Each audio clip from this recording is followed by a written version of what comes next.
मित्रों, सादर जय श्री कृष्ण। हमारे YouTube चैनल में आप सभी का बहुत बहुत स्वागत है। मैं हूं आपके साथ विशाल शास्त्री। प्राचीन काल में एक सेठ जी के 7 पुत्र थे।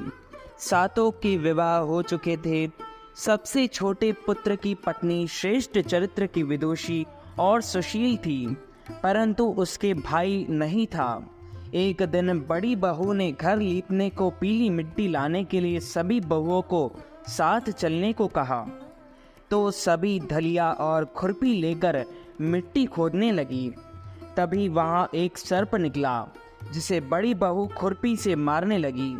यह देखकर छोटी बहू ने उसे रोकते हुए कहा, मत मारो इसे, यह बेचारा निरपराध है। यह सुनकर बड़ी बहू ने उसे नहीं मारा। तब सर्प एक और जा बैठा। तब छोटी बहू ने उससे कहा, हम अभी लौट कर आती हैं, तुम यहाँ से जाना मत। यह कहकर वह सबके साथ मिट्टी लेकर घर चली गई और वहाँ कामकाज में फंसकर सर्प से जो वादा किया था उसे भूल गई।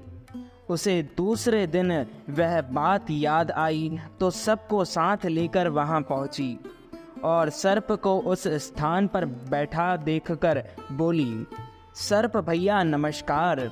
सर्प ने कहा, तू भैया कह चुकी है, इसलिए तुझे छोड़ देता हूँ, नहीं तो झूठी बात कहने के कारण तुझे अभी डस लेता। वह बोली, भैया मुझसे भूल हो गई, उसकी क्षमा मांगती हूँ। तब सर्प बोला, अच्छा तू आज से मेरी बहन हुई और मैं तेरा भाई हुआ, तुझे जो मांगना हो मांग ले। वह बोली, भैया मेरा कोई नहीं है, अच्छा हुआ जो तू मेरा भाई बन गया। कुछ दिन व्यतीत होने पर वह सर्प मनुष्य का रूप रखकर उसके घर आया और बोला कि मेरी बहन को भेज दो। सब ने कहा कि इसके तो कोई भी भाई नहीं था, तो वह बोला, मैं दूर के रिश्ते में इसका भाई हूँ, बचपन में ही बाहर चला गया था। उसके विश्वास दिलाने पर घर के लोगों ने छोटी को उसके साथ भेज दिया। उसने मार्ग में बताया कि मैं वही सर्प हूँ, इसलिए तू डरना नहीं और जहाँ चलने में कठिनाई हो वहाँ मेरी पूँछ पकड़ लेना। उसने कहे अनुसार ही किया और इस प्रकार वह उसके घर पहुँच गई। वहाँ के धन ऐश्वर्य को देखकर वह चकित हो गई। एक दिन सर्प की माता ने उससे कहा, मैं एक काम से बाहर जा रही हूँ, तू अपने भाई को ठंडा दूध पिला देना। उसे यह बात ध्यान न रही और उससे गर्म दूध पिला दिया, जिसमें उसका मुख बेतरह जल हो गया। यह देखकर सर्प की माता बहुत क्रोधित हुई, परंतु सर्प के समझाने पर शांत हो गई। तब सर्प ने कहा कि बहन को अब उसके घर भेज देना चाहिए।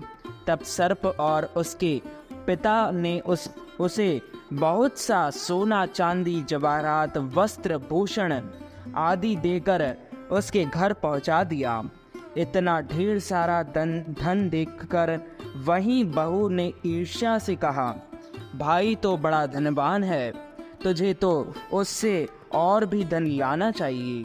सर्प ने यह वचन सुना तो सब वस्तुएं सोने की लाकर दे दी। यह देखकर बड़ी बहू ने कहा, इन्हें झाड़ने की झाड़ू भी सोने की होनी चाहिए।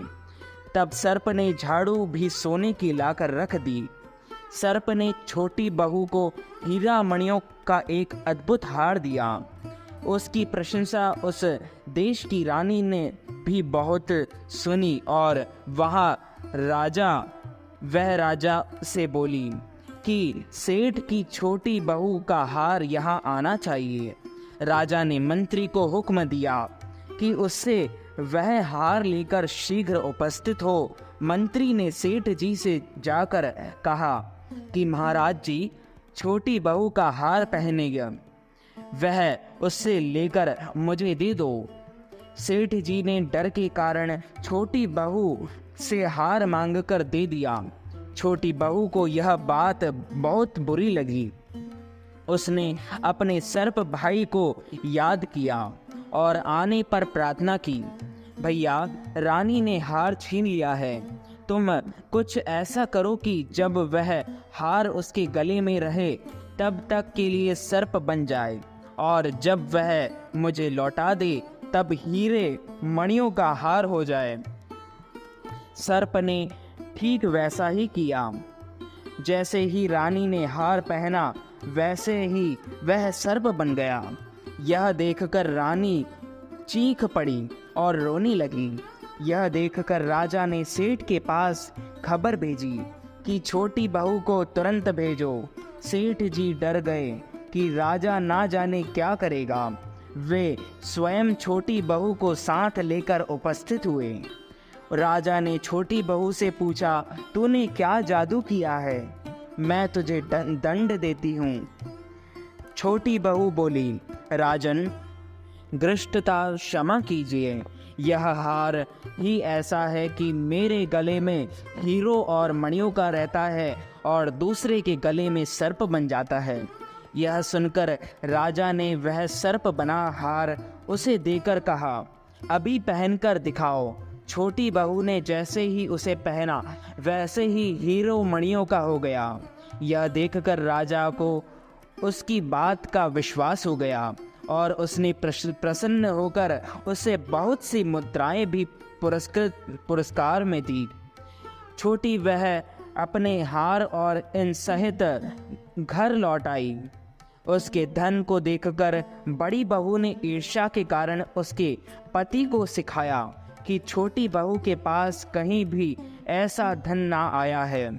यह सुनकर उसके पति ने अपनी पत्नी को बुलाकर कहा, ठीक ठीक बता कि यह धन तुझे कौन देता है।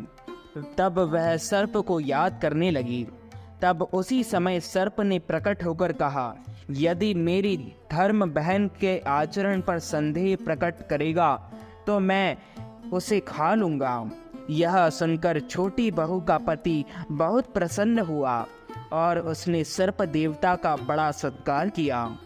उसी दिन से नाग पंचमी का त्योहार मनाया जाने लगा और स्त्रियां सर्प को भाई मानकर उसकी पूजा करती हैं।